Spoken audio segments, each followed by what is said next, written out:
Namaste. Welcome to Faculty Development Program on e-learning, e-content and MOOC in higher education. I have made this entire session into two parts. In first part, let me concentrate on e-learning and its importance and how to make e-learning effective and various platforms available for e-learning for teachers as well as for students. In the next session, I will talk to you about MOOC, development and production of MOOC for Swayam platform by introducing various stages of MOOC production and significance of MOOC and how you can be a course coordinator for MOOC and how you can offer MOOC course for the for the students. First, let me look at e-learning. I think e-learning has become very popular nowadays, and the COVID lockdown has made us inevitable or made us get acquainted with new technology, search for various platforms and various available resources to get connected with our students. And it has really created a revolution in e-learning and online education, because to meet the needs in this kind of crisis situation, we had to go online and we had to meet our students and train our students through various online platforms. Now, let us look at e-learning. E-learning has taken momentum. Even minus COVID-19, India has had a great prospect for in e-learning, and government had taken various initiatives to introduce e-learning at different level. And our children are studying in smart classrooms and getting various study materials through video content, gamification. Everything is happening, and a lot of transformation is happening in education. Initially, education started with radio lessons. Later, television. When television revolution happened, television also being used for education purpose, and then DTH came.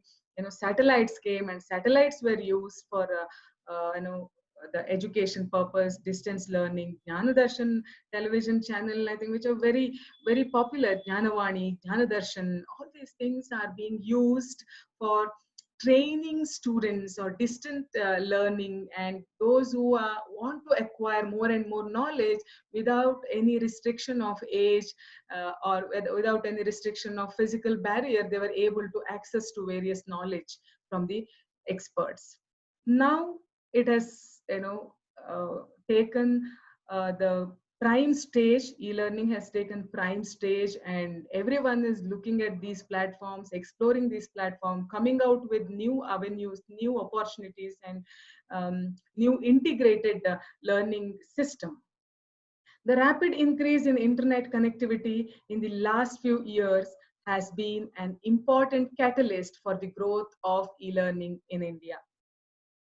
If you look at how education, evolution of education technology start from classroom learning to distant learning like postal learning, through letters or through by sending the books, or through post we used to learn. Then you have telecalling and getting information. We had the television, then we had DTH, and now later computer assisted learning, and now we are in the age of information technology, and internet has changed the entire game of education. So in this process of online education or e-learning, we have come across new the terminologies and new words such as computer assisted instruction. Through computer we get some education like tutorials and all those things. Then computer based learning, computer managed instruction, course management system, integrated learning system, interactive multimedia instructions, learning management system, massive open online course, that is MOOC. In the next session we'll be talking about it elaborately. Then on demand training, technology-based learning, technology-enhanced learning, web-based training, so on and so forth. As per the report released by KPMG India and Google, online education in India 2021, the market of online education in India is expected to witness the magnificent growth of 8 times in 3 years. That is from 247 million US dollar in 2016 to 1.96 billion US dollar in 2021. That is, something great.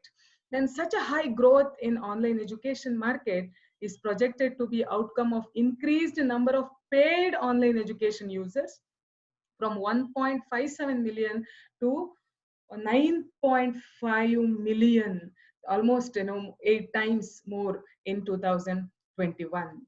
And online education is gaining popularity nowadays because internet penetration, now everyone every village is having internet connectivity. Smartphone penetration, the technology has revolutionized, so that with the lesser cost we are smartphones, Android phones are available, and every student is having a smartphone now. And flexibility of time, anytime, anywhere they can learn. And quality of education, we get instruction and we get teaching lectures from uh, different fields, and with different specialization and expert input we are getting, and immediate results. As soon as we take the course and finish the course, we can get the certificates. There are so many platforms, government platforms such as WHO is also offering so many courses, and at the end of the course we are able to get the certificate. And there are courses with 45 minutes of instruction, which instructional design, where you listen or watch it for 45 minutes or 1 hour or 1.5 hour. At the end of that session, we will take a examination and you will get the e-certification. So such kind of facilities also available.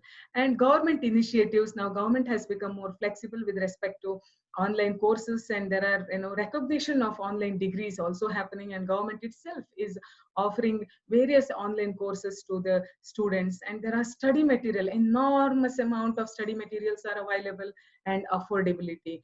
The formal education is always costlier because it demands a lot of time, lot of travel, lot of dedication, and extended days and years. So now the affordability also made online education very popular.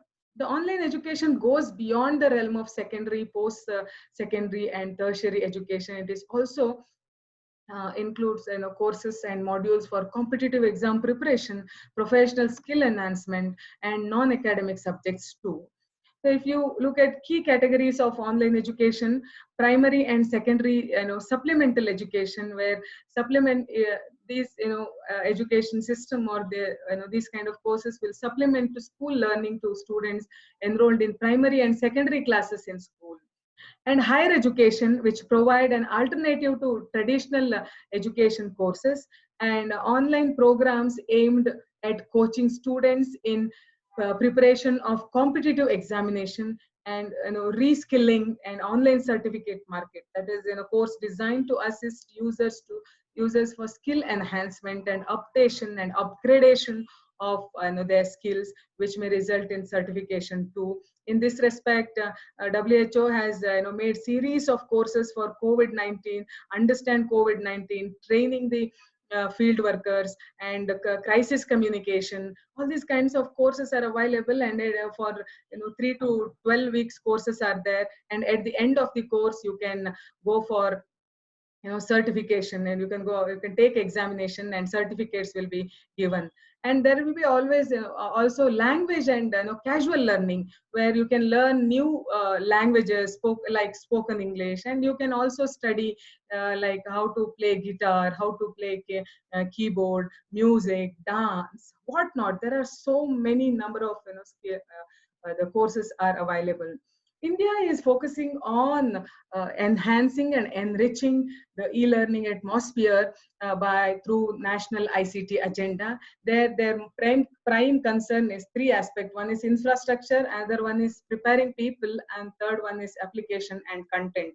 where the infrastructure, all communication infrastructure and internet infrastructure and satellite or whatever the connectivity is required. And second one is people, how work culture, changing the work culture, how we teachers changed during COVID-19, and suddenly we shifted to online mode of teaching. Similarly, work culture should be changed.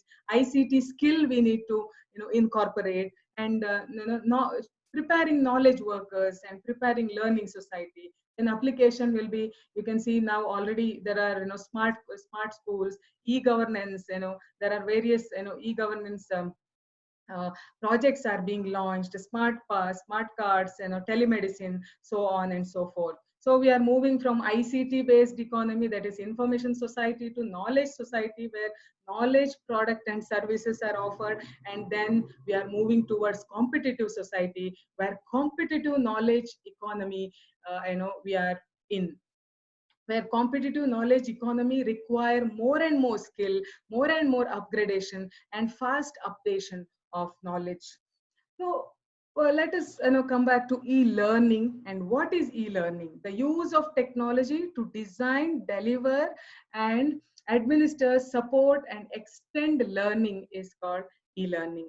So using a technology means to access, technological means to access and manage learning that support and enhance the knowledge of an individual. So we have moved from chalk and talk, that long, since long years we are using this chalk and talk, but it will not be eliminated if online classes comes. We are moving on to interactive digital content. More emphasis is given now to interactive digital content. Less emphasis is given to chalk and talk. And the online interactive digital content is becoming more interactive, and on-demand learning is facilitated, and more emphasis is given to such kind. So why e-learning has become more important now? Leading companies are adopting e-learning. They support short-term and long-term courses to improve the qualification of their employees and improve the skill of their employees. And government also aims to raise the current enrollment ratio to 30%. According to the study, when the enrollment increases, or when enrollment is more to online education comparing to that of regular education, then we have reached the stage 4. We are still in second stage. We are just entering into online mode of education. So the results of higher knowledge retention, the results in higher knowledge retention, as the e-learning results in higher knowledge retention, and it will be facilitated by blended learning. Okay, that is through virtual learning platforms. That is what we are all using now. There are many virtual learning platforms, and inquiry project based learning system, introducing something and integrating technology into our education system and into our teaching. Global connectivity, that is also very, very important. Now you can, sitting in India, you can study, you can take certificate from Harvard University or different universities. And game based learning, that is gamification, has also happened to hold the attention of learners and apply the mind and engage the learners through gamification. And there are direct instruction also. There are live video lectures, live content delivery is also there, and peer-to-peer coaching, and one group of people to another group, people will be teaching. Then now the focus is on mastery over the subject, having specialization and super specialization.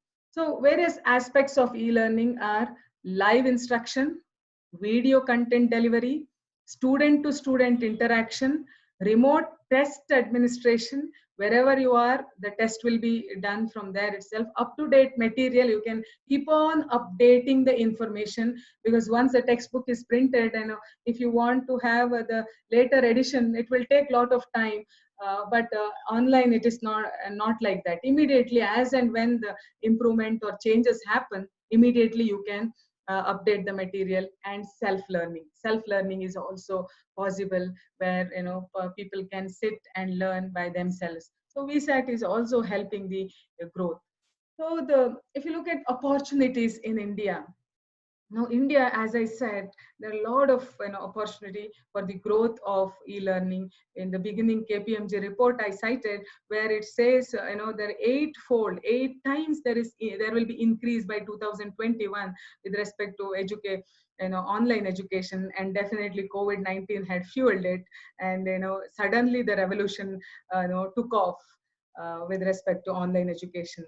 And there is rapid growth of smart classrooms, and it is expected to grow more than 20% during the forecast period 2016 to 2020. And smartphones are playing major role as like a game changer in education. And there are numerous mobile applications that help to solve problems related to mathematics, physics, English.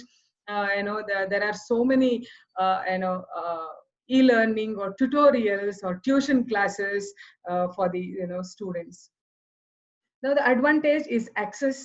Now we have internet, we have smartphone, so we can access to any kind of e-learning. Then quality, students have access to good quality education, good teachers and experts will deliver the content or produce the content. Then affordability, definitely it is a little cheaper. The access advantages of e-learning is, one is access, which I have already spoken. Then second one is cost. Third one is content, that is increasing the scope of offerings. So more and more content can be added. There will not be any limitation. Then relevance, making training more meaningful to people, more relevant to the people and meaningful to the people. And we also have the receivers also have the option to take whatever relevant course we want. Then speed, instantly you can get the information, you can write the exam instantly, you can get the result instantly, you will get the certification. Then efficiency, avoiding the classroom, delaying, all these things will not happen, uh, unlike regular teaching. Then empowerment, putting the responsibility of learning in the hands of learners, because they themselves need to listen, they have to make the notes, they have to prepare themselves for the test.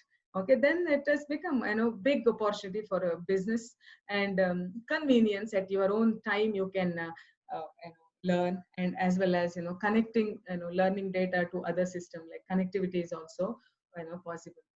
So India is already a second largest market in e-learning, and it is going to be the first largest marketing. Now we are second to, like first is United States, and in future we are going to lead e-learning and online education.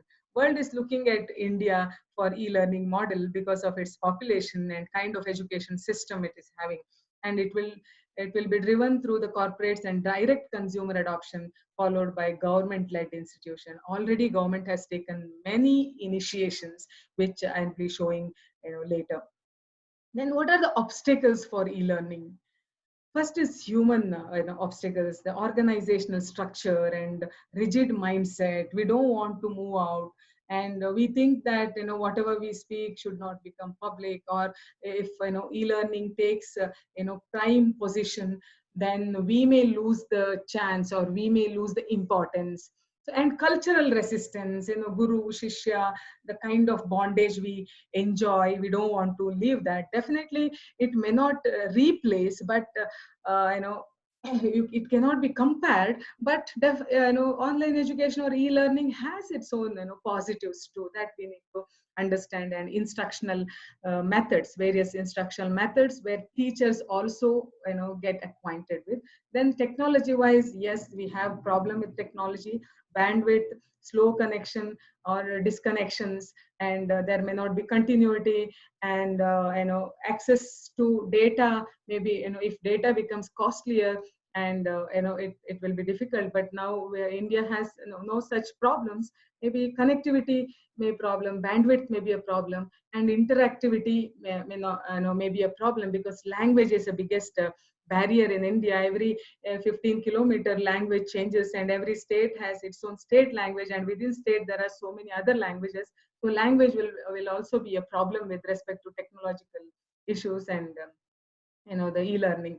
Then technology support, if there is any glitches, any problem, immediately we may not get technology support. And development cost wise, the schools or institutions may not be in a position to invest so much. But now we have to meet the growing demands of student population. So probably this is the biggest challenge now. We have to the meet the demands. So for that, so much of infrastructure is required, so much of technology is required. And as I already said, the language is biggest barrier.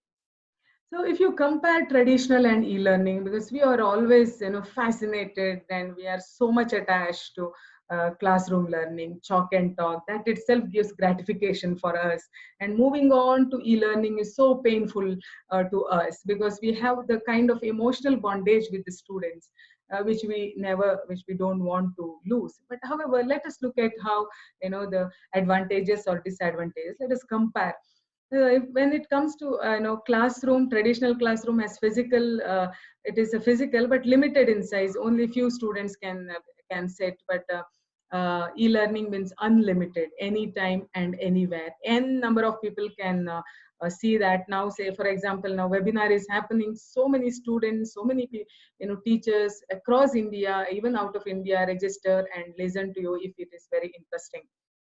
A classroom is synchronous learning and content. With with respect to classroom teaching, we can have a PowerPoint presentation, then we can have textbooks, and videos, and we can collaborate all video, audio and PowerPoint. And e-learning, we have more facilities like multimedia simulation and digital library, on demand information we can provide. And personalization, where traditional classroom has one learning path, whereas e-learning learning path and pace determined by the learner. Okay, how many hours of class today I should take, I can decide. Unlike classroom means morning 10 or 10 to 5 o'clock, the person has to sit for 5 hours or 6 hours, they have to sit. If they miss, they will not get it again. Whereas e-learning has that flexibility. In our own pace, our own learning path, we can take the course.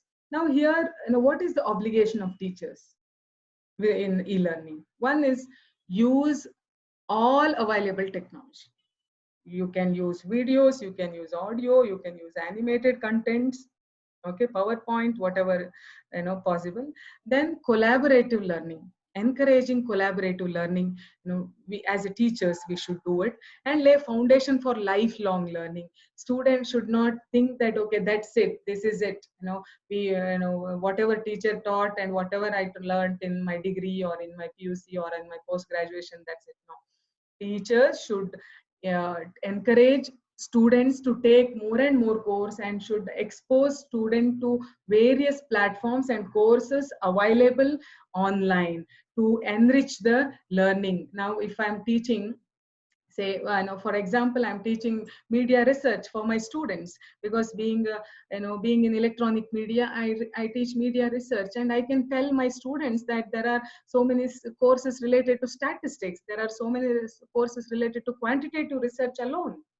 Okay, statistical data analysis. So go and take those courses. There are 3 weeks courses, there are 12-week courses. I should tell the availability of the courses, then incorporate old and new technology. So this is the obligation of teachers. Then how to build e-learning culture in the school or college. One is, as a teacher, develop knowledge and skill, understand the learning and its intricacies, and facilities facilitate learning and create learning opportunity. As a teacher, I need to develop my knowledge, I need to update my skill, I need to understand various learning forms, and I should acquire ICT skills, how to use various ICT platforms effectively.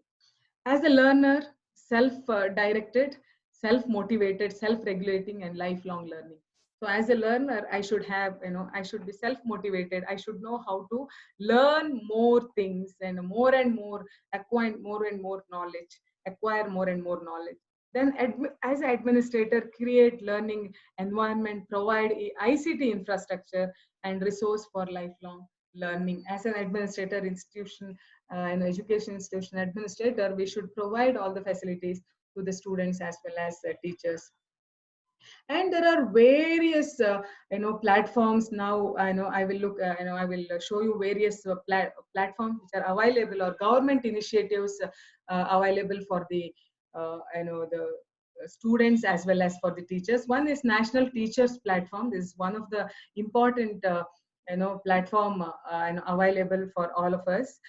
Is the state of the art platform to build to host open educational resource. Okay, various open educational resources are available and teachers can make use of it. NTP, that is National Teachers Platform, provide teacher training courses. Various teacher training courses are available.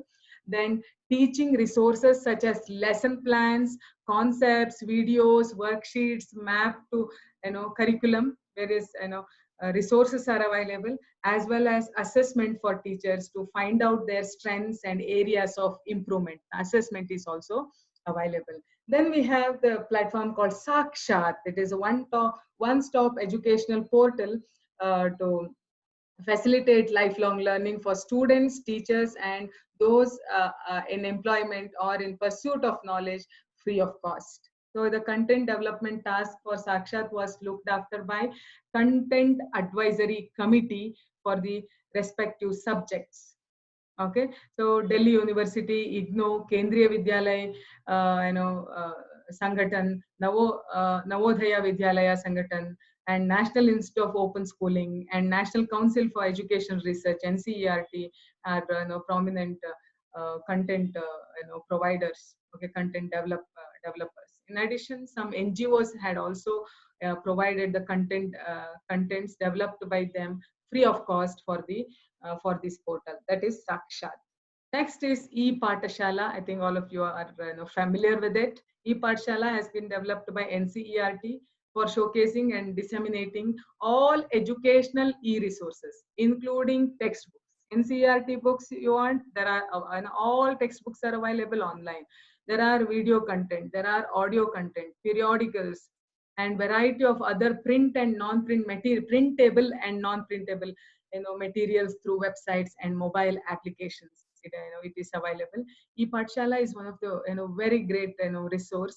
These portals have evinced keen interest in the clientele groups, like there are so many hits and so many people are using this platform. Next is Shala Siddhi, a national program on school standard and evaluation. That is NPSSE, Shala Siddhi, known as Shala Siddhi, National Program on School Standards and Evaluation. The explanation itself, it is self-explanatory. It is a comprehensive instrument for school evaluation leading to school improvement, overall school infrastructures, and what are the learning materials should be available. So for that assessment, MHRD, has, with the support of MHRD, so respective states and union territories, have developed it. And web portals for framework has been launched in 2015, Shala Siddhi. Then Saransh, the Central Board of Secondary Education, CBSE, developed this one, Saransh, to assist students and parents in taking best decision about their students' future.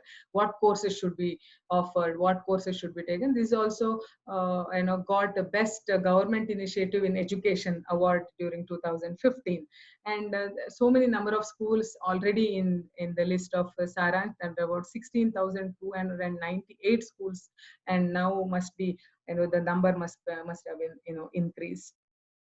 Okay, and saransh.nic.in, you can always visit this. Then Shala Darpan, this is in the first phase Shala Darpan project to cover overall 1,099 Kendriya Vidyalayas.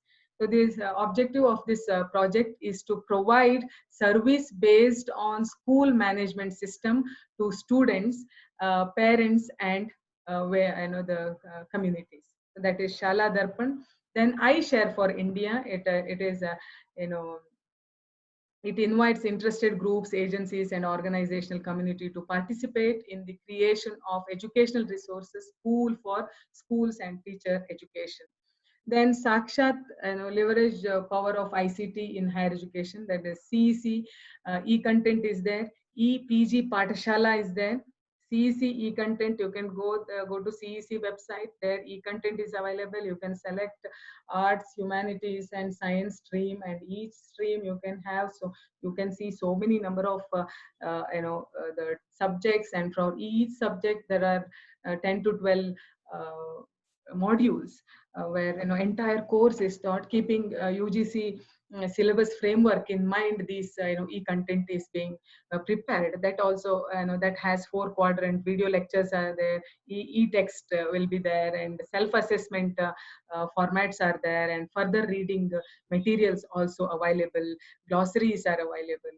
It is a good assistance for teachers as well as for the students. Then EPG Pathshala, there are various subjects are available, including mass communication journalism, from which I am subject I belong to. So many courses, again keeping UGC framework, these courses are being developed. There are video lectures as well as e-content. Then NPTEL engineering and medical content is available. There are spoken tutorials, talk to a teacher facilities there, and A-View virtual classrooms are there. Some certain like these are certain private university A-View private universities offering it. Then EPG Pathshala, it is an MHRD initiative under it's a national mission on education through ICT. NME ICT, it is being developed, and 77 subjects at postgraduate level, all content and materials are available. Then you have A-View, that is Amrita Virtual Interactive E-Learning World, and IIT Bombay prepared together. Then next is Swayam. Swayam is a study web of active learning for young aspiring minds. So this is Swayam. It's a platform through which various ICT initiatives of MHRD is for placed, various MOOC contents are placed, MOOC courses are placed, and various ARPIT is there. ARPIT is teachers training or refresher courses offered to the teachers. So various ICT initiatives of government is being displayed on this platform. It is an integrated platform for online courses, and at present about 1,000 plus MOOC courses are listed in Swayam, and about 30 lakh students have been enrolled in this. Then there is Swayam Prabha, very interesting. There are so many. There are about 32 channels. You can see how it goes on. Through DTH telecasting educational program 24 into 7. Educational channel. It is channel 1 is humanities, language and literature. Channel 2 humanities, 2 arts, history, philosophy, and related subjects. Then channel 3 social science, sociology, political science. So this way the list is going on. Channel 4, channel 5, management, library science, information science. Channel 6, you have legal studies, human rights related subjects. Then channel 7, economics, commerce and finance. Channel 8, physical science, mathematics, physics, chemistry and related subjects. Then channel 9, life science, botany, zoology, bioscience. Then channel 10, you have applied sciences. Then channel 11, NPTEL, that is chemical engineering, chemistry and related subjects. Then channel 12 is also NPTEL. So far, channel 10 CEC or UGC is offering, and channel 11 onwards you have engineering subjects.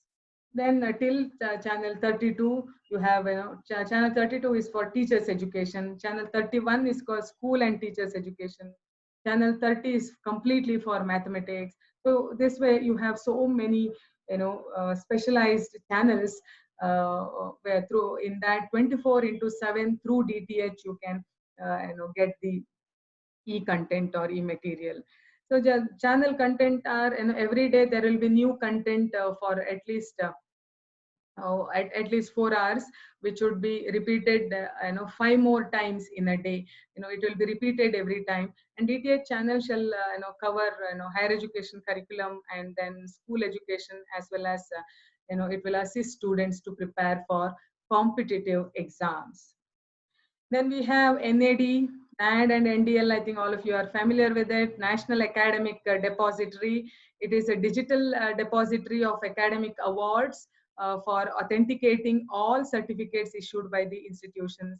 And National Digital Library. The National Digital Library of India is a project developer to develop a framework of virtual repository of learning sources with the single window search facility. There are more than 153 lakh digital books available through this NDL. Then we have NPTEL, which we have already discussed. Spoken tutorial is there, and then UGC, Infonet, Inflibnet, all this, library, the hub is also there. Then we have various MHRD projects. If you visit MHRD website, you will know what are the platforms available. Then there are ICT text transcription. The main objective of this is to create accurate text transcription of all NPTEL video lectures in engineering science, from to metadata for video indexing and searching. Okay, so transcription is made, so that facility is also there. Then National Repository of Open Educational Resources, NROER, to make digital resources available for teachers and students as free and open source material, to enable the participation of the community to develop in development and sharing of digital resources. This is being made to facilitate the adoption and creation of digital resources in different Indian languages. Then MOOC, on this I'll be dealing separately and elaborately. Anyway, it is a massive open online course platform where many Indian students and working professionals have started taking this MOOC courses and started getting the certification as well as credit transfer. And government has made a lot of frameworks, guidelines, and to consider these courses as a regular education. There are so many private initiatives too. I think let us embrace, so many government initiatives first. There are so many private universities are also coming up with various courses. I think you can know, now on Amazon you have various animation courses, Photoshop courses, and you take 6 hours course or 8 hours course, and end of it you will get the certificates. So this way there are lot of initiatives, and Tata Interactive System is there, Hurix System Private Limited is there, Cosmos Learning Services is there. So likewise there are so many initiatives. And the future, definitely future is very bright. Online higher education market is will witness considerable growth in the next 5 years, and 8 distant learning program which we cannot avoid or escape. We will be part of it, and we are going to the content generator, future content generator, and we have lot of avenues to showcase our knowledge, our skill set, and there is no limit for the opportunity. And adoption of virtual classroom concept could bring a practical component in the online medium. That is one of the major the limitation, where practical based courses are not able to made online fully. But virtual classroom concept will definitely help this system. And more number of students from tier 2, tier 3 cities are expected to adopt different online channels, which will increase the number of enrollment in higher education. Then the next aspect important is gamification. Gamification approach, gamification of this is the approach introducing fun elements like video games design in learning. Video game design in learning is likely to gain popularity in India. So with this, I will stop this presentation about e-learning. I hope I have given somewhat enough information about e-learning and e-content. In the next session, we'll be talking about MOOCs, that is massive open online courses, and its development and production process. Thank you so much for watching and listening to me. Thank you. If you have any queries, you can write to me. Myself, I'm Dr. Vahini, a coordinator, Department of Electronic Media, Bangalore University. And my email ID is vahini, VAHINIAS, @gmail.com. So you can always write to me and get clarification from me regarding anything what I taught. Thank you once again.